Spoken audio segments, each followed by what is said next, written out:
नशीबवान या मालिकेच्या येणाऱ्या भागामध्ये आपल्याला असं पाहायला मिळत आहे की आता जो साडी सेंटरमध्ये कोणीतरी गुपचूप व्हिडिओ काढायचा, फोटोशूट करायचा, त्याचा इथे बंदोबस्त आपल्या रुद्रने केलेला असतो आणि जेव्हा तो बंदोबस्त करणार असतो किंवा खऱ्या गुन्हेगाराला इथे शोधून देणार असतो तेव्हा तो मात्र इथे विलन नसून हिरो ठरणार असतो असं गिरिजाचं भाकीत असतं आणि त्यामुळे तो आता हिरो झालेला आहे हे आपल्याला पाहायला मिळणार आहे।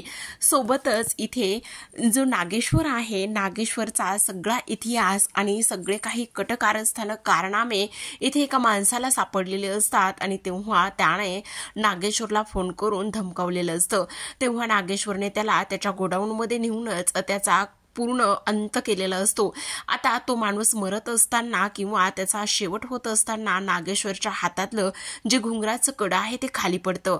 इकडे सगुणा भावी आमदार जो नागेश्वरचा फोटो इथे लावलेला असतो त्या फोटोवरती चिखलफेक करत असते आणि म्हणत असते काही जरी झालं तरी सुद्धा हा असाच तुझा चिखलाने माखलेला चेहरा राहणार आहे आणि ही सगुणा असेपर्यंत मी तुला जिंकू देणार नाही असं ती बोलते। तर आपण पाहतो की आता घरामध्ये पूजा असते आणि पूजा असताना रुद्र गोडाऊन मध्ये नागेश्वरला भेटण्यासाठी जातो। तिथे त्याच्या हातामध्ये नागेश्वरचं पडलेलं कडं सापडतं। नागेश्वरला तो विचारतो तुम्ही गोडाऊन मध्ये काय करत होतात, पण नागेश्वर सरळ सरळ खोटं बोलत असतो। पण जेव्हा रुद्र ते कडं दाखवतो तेव्हा मात्र नागेश्वरचा खरा चेहरा रुद्र समोर येणार का हे सगळं आपल्याला या आजच्या व्हिडिओमध्ये पाहायचं आहे। रुद्रने सरळ विचारलेलं असतं तुम्ही तिथे गोडाऊन मध्ये गेला होतात आणि आता माझ्यासोबत खोटं का बोलत आहात असा प्रश्न पडल्यानंतर इथे नागेश्वर मात्र अगदीच शांत बसलेला असतो। त्याला काहीच बोललेलं इकडे मात्र कळत नसतं। तर आपण आता इकडे पाहतो की कशा पद्धतीने नागेश्वर समोर रुद्रने ह्या सगळ्या गोष्टी इथे बोललेल्या असतात। तर प्रेक्षकांनो अशाच आता नवनवीन डेली मालिकांचे अपडेट्स पाहायचे असतील तर चॅनलला नक्की सबस्क्राईब करा। तर मालिकेमध्ये आपण पाहत आहोत की आता इकडे गिरिजा आणि तिची मैत्रीण इथे साडी सेंटरमध्ये दुकानामध्ये कामाला असतात आणि त्यांच्या गप्पा इथे सुरू असतात। तर आपण पाहतो की आता इकडे समोर रुद्र असतो आणि तेव्हा इकडे तिची मैत्रीण म्हणत असते बघ कसला हँडसम मुलगा आहे, हाच बोलायचं होतं की काय तुला, अगं हा नाही जरा शांत बसणार आहेस का तू।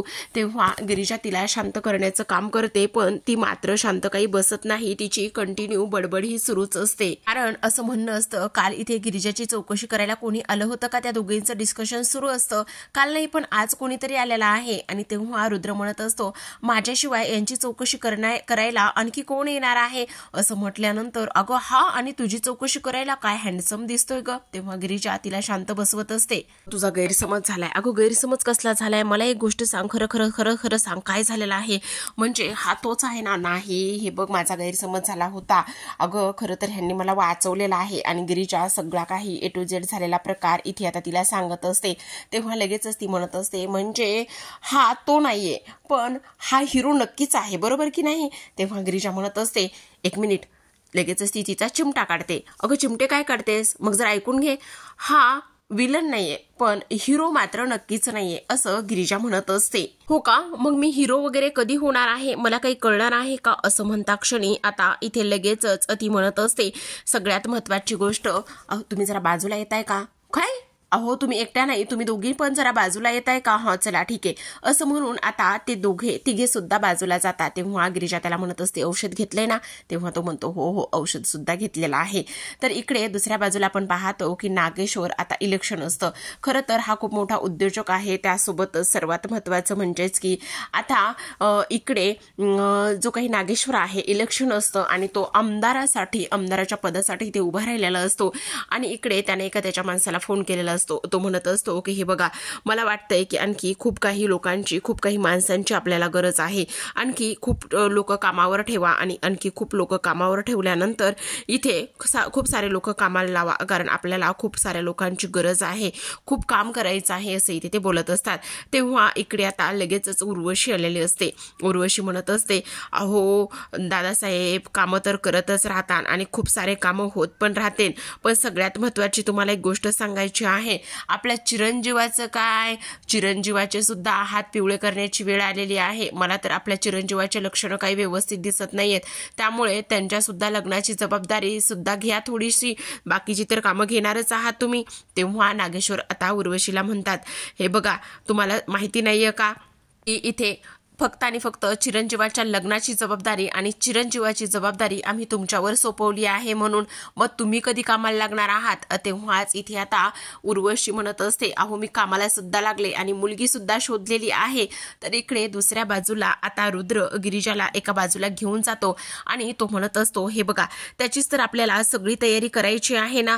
म्हणजे हा जो काही आहे ना, हा हिडन कॅमेरा आहे आणि हा हिडन कॅमेरा तुम्ही तिथे लावायचा आहे. आता हा हिडन कॅमेरा असा ऑन केला, पॉवरचं ह्याचं बटन ऑन केलं की ह्यामध्ये तिथे जी काही चेंजिंग रूम आहे तिथे कोण येतंय कोण जातंय ह्या सगळ्या गोष्टी इथे दिसणार आहेत आणि फक्त ऑन करायचं आहे. तेव्हा लगेचच त्याच्या मोबाईलमध्ये दिसतं आणि मोबाईलमध्ये दिसल्यानंतर इथे ते दोघे जण दिसतात.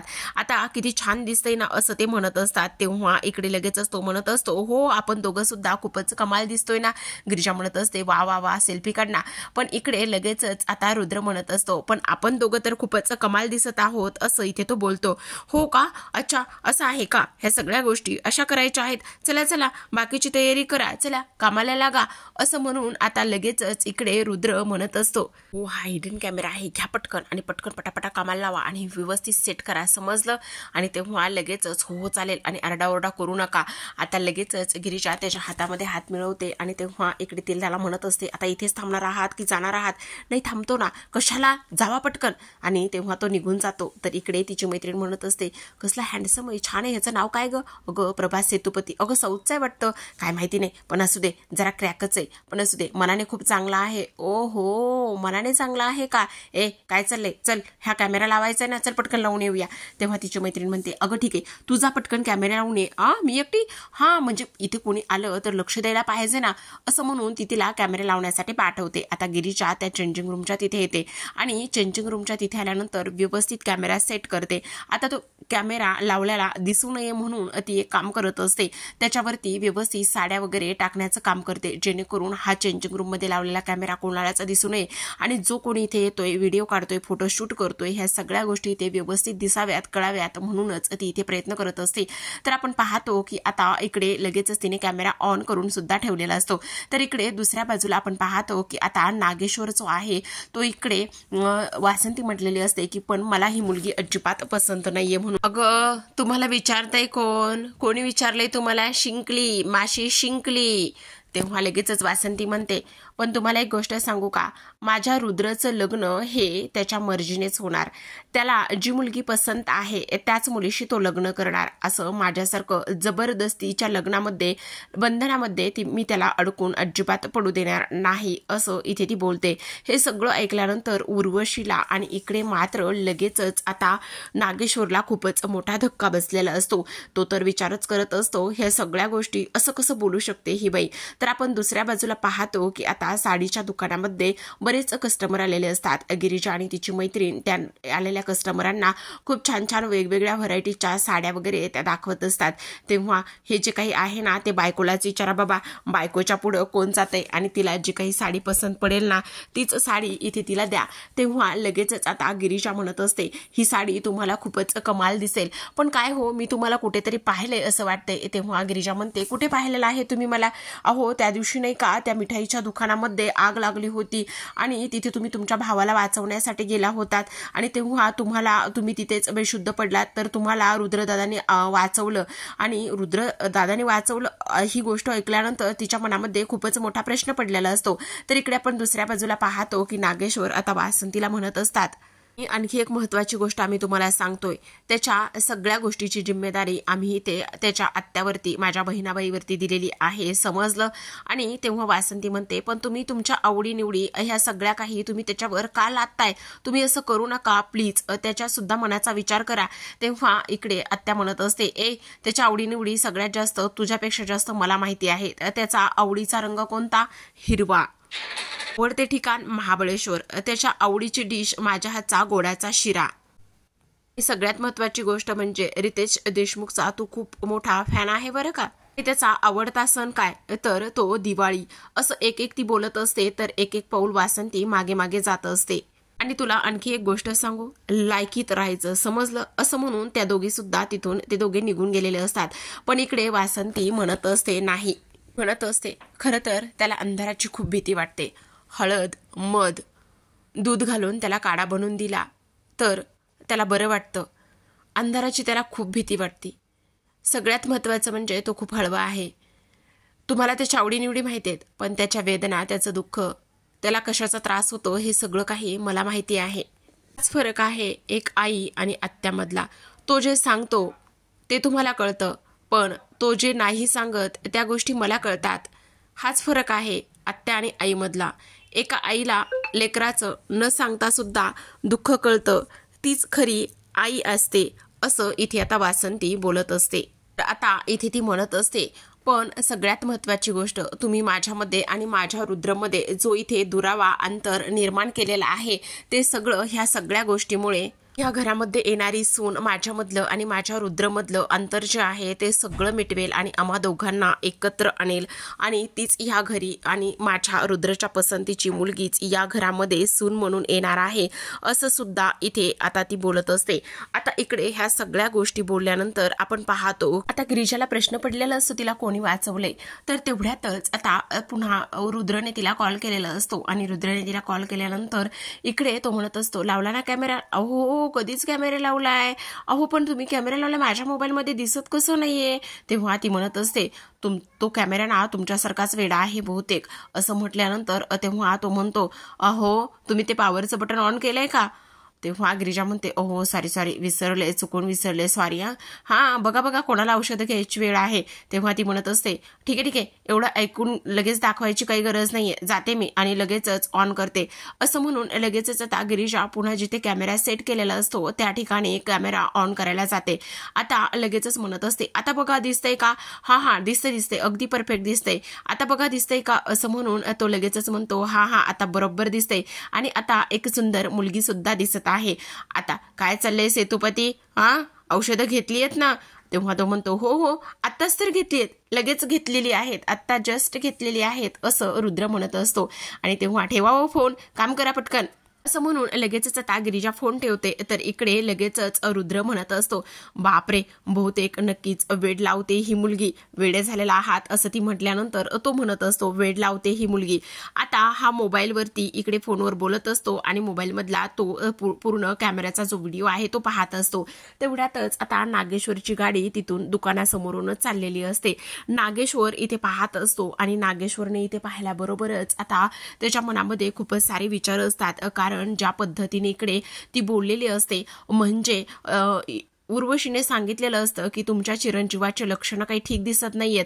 आणि तेव्हा इकडे ते म्हणत असतात, चिरंजीव इकडे, बहुतेक इकडे बहिणाबाई म्हटल्या तसंच तर चाललेलं नाहीये ना, असं म्हणून ते गाडीतून उतरतात आणि लगेचच इकडे रुद्र समोर जाऊन उभं राहतात आणि म्हणतात, काय चिरंजीव, काय चाललेलं काय आहे? इकडे चक्क साडीच्या दुकानाकडे काय करताय? ते काही नाही बाबा, ते ना आम्ही इथे मित्राला भेटायला आलो होतो. अच्छा मित्राला भेटायला आला होता, अच्छा असं आहे. तर आम्हाला वाटलं आम्हाला परस्पर सोडूनच तुम्ही इकडे बस्ता बांधताय वगैरे. डॅडा काय काही तुम्ही बोलताय? अच्छा म्हणजे तसं काही नाहीये ना? नाही तसं काही नाहीये. तर इथे हे दोघे बोलत असतात. तर आपण दुसऱ्या बाजूला पाहतो की आता गिरिजाने आलेल्या कस्टमरला थोडंसं चेंजिंगसाठी चेंजिंग रूममध्ये पाठवलेलं असतं आणि चेंजिंगसाठी चेंजिंग रूममध्ये पाठवल्यानंतर इकडे लगेचच आता ती लेडीज गेलेली असते. तर जो मॅनेजर आहे तो काही बॉक्स घेऊन पुन्हा चेंजिंग रूमच्या दिशेने जातो. आता काही बॉक्स घेऊन चेंजिंग रूमच्या दिशेने गेल्याबरोबर तो लगेचच इथे त्या होलमधून पाहण्याचं काम करतो आणि तेव्हा लगेचच तिथे गिरिजा येणार असते. कारण गिरिजाने आता त्याला इकडे येताना पाहिलेलं असतं. जो मॅनेजर आहे तो स्वतःच्या हातामध्ये खिशातला मोबाईल काढतो आणि लगेचच तिथले आतला व्हिडिओ इथे शूट करण्याचा प्रयत्न करत असतो. गिरिजा तिथे जाऊन पोहोचते आणि गिरिजाने लगेचच मॅनेजरच्या हाताला पकडलेलं असतं आणि म्हणत असते, तुम्ही इथे ही असली कामं करताय मॅनेजर, आता तुमचा खेळ खल्लास झालेला आहे. असं म्हटल्यानंतर मॅनेजर म्हणतो, तुम्ही वेड्या आहात का? काही पण काय बोलताय? तर इकडे लगेचच आता नागेश्वर बोलत असतात की बरोबर आहे, म्हणजे तुमचे लक्षणं वाईट नाहीयेत ना? काय हे तुम्हाला काही कसं वाटतंय? नाही म्हणजे मला वाटलं की आता तुम्ही काय तुमच्या लग्नाची वगैरे तयारी करताय की काय. नाही हो, तुम्ही असं नाही बोलू शकत वगैरे. तेव्हा मी फक्त इथे मित्रालाच भेटायला आलो होतो आणि तसं काही असेल तर मी नक्की तुम्हाला सांगेल ना. तर इकडे गिरीजा मॅनेजरवर आरोप करत असते. ती म्हणत असते, हे बघा सर, मी आत्ताच्या आत्ता ह्यांना इथे पाहिलेलं आहे, रंगे हात पकडले. ते मोबाईलमध्ये व्हिडिओ शूट करत होते आणि पाहत होते. म्हणजे हे मॅनेजर असली नाटके, असली काळे कारनामे धंदे इथे करतायत हे मॅनेजर. तर लगेचच आता इकडे ती त्यांच्यावर आरोप करत असते. तर मॅनेजर म्हणत असतो, काय पुरावे काय आहेत तुझ्याकडे. तेव्हा गिरीजा म्हणते, थांबा, आत्ताच पुरावे दाखवते. असं म्हणून ती लगेचच रुद्रला कॉल करते. आता रुद्र मात्र फोन उचलतच नसतो. तेव्हा गिरीजा म्हणते, आता काय झालंय, फोन उचलायला पाहिजे ना. अरे उचल ना बाबा फोन आत्ता. पण इकडे रुद्र आता नागेश्वर समोर उभा असतो, त्यामुळे त्याला फोन उचलता येत नाही. तर इकडे नागेश्वर म्हणत असतो, काय मग मित्राचा फोन आहे वाटतं. नाही, उचला, मित्रांचा फोन आहे, उचला. तसंही आम्ही काही फार वेळ इथे सापडणार नाहीये, तुमच्यासोबत थांबणार नाहीये.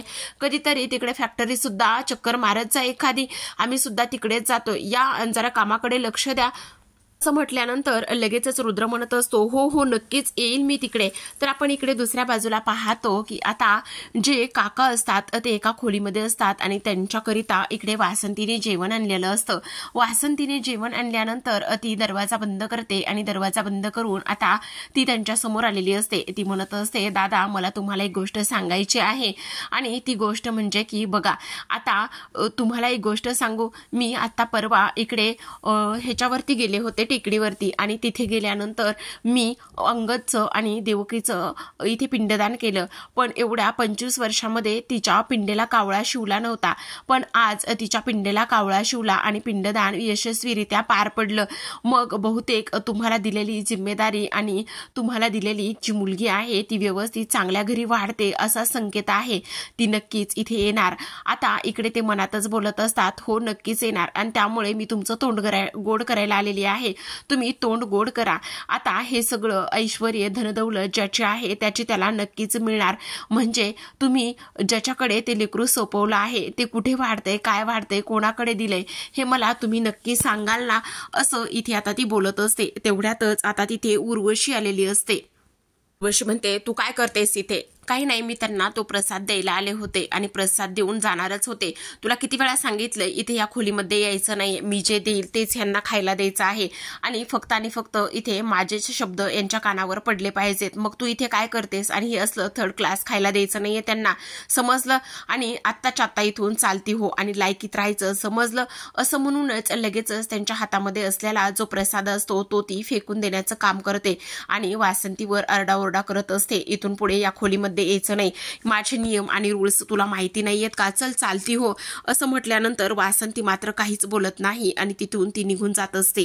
करत असते. डोक्यावर पडली ही वासंती, हिला अक्कल नाही, पण तुम्हाला कळत नाही का हो, तिनं काही दिलं आणि तुम्ही काही खात आहात.